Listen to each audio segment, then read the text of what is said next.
আসসালামু আলাইকুম, সবাইকে আমার চ্যানেলে স্বাগতম। আশা করি সবাই ভালো আছেন। তো আজ 26শে মার্চ মহান স্বাধীনতা দিবস।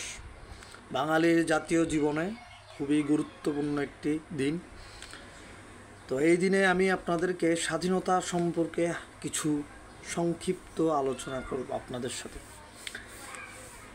স্বাধীনতা একটি দেশ বা রাষ্ট্রের বিশেষ একটি অবস্থান, যেখানে তাদের নিজস্ব শাসন ব্যবস্থা এবং আঞ্চলিক সার্বভৌমত্বের বিষয়টা থাকবে।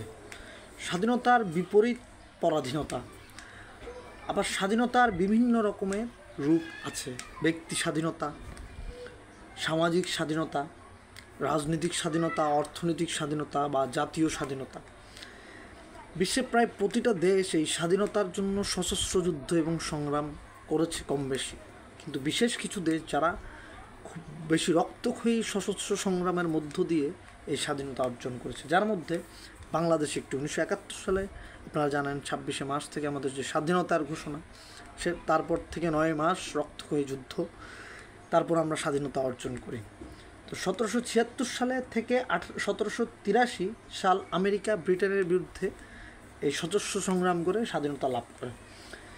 ইরিত্রিয়া একটি দেশ আছে, 1961 থেকে প্রায় আপনার 1991 পর্যন্ত ইথিওপিয়ার সাথে সশস্ত্র সংগ্রাম করে স্বাধীনতা অর্জন করে। আলজেরিয়া 8 বছর স্বাধীনতার সংগ্রাম করে আপনার ফ্রান্সের বিরুদ্ধে যুদ্ধ করে জয়লাভ করে। তারপরে 1830 সালে নেদারল্যান্ডস থেকে বেলজিয়াম স্বাধীনতা অর্জন করে সশস্ত্র সংগ্রামের মধ্য দিয়ে।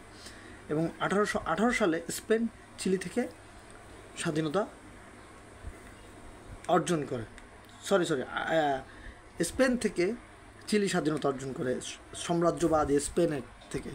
তো বিষয়টা হচ্ছে এটাই যে সশস্ত্র সংগ্রাম ছাড়া স্বাধীনতা বিশ্বের অনেকগুলো দেশে সম্ভব হয়নি।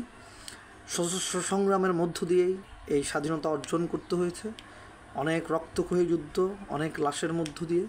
তো এই স্বাধীনতার যেই মূল্য, এটা যদি আমরা ধরে রাখতে না পারি তাহলে আসলে আমরা একটি ব্যর্থ রাষ্ট্র। আমাদের এই স্বাধীনতার 71-এর স্বাধীনতার যে অর্জন, তাকে আমরা যদি ছোট করে দেখি বা আমরা সেটাকে খুবই নগণ্য হিসেবে ধরি, তাহলে এটা আমাদের রাষ্ট্রের জন্য একটা ব্যর্থতা মাত্র। তো এই ব্যর্থতা ঢাকার কোনো অবকাশ নেই। আমাদেরকে বুঝতে হবে যে আমরা একটি দেশের বিরুদ্ধে যুদ্ধে নেমে প্রায় 30 লক্ষ শহীদের মধ্য দিয়ে আমরা স্বাধীনতা অর্জন করেছি। এটা চারটিখানি কোনো কথা নাই। তো সবাইকে ধন্যবাদ। আসসালামু আলাইকুম।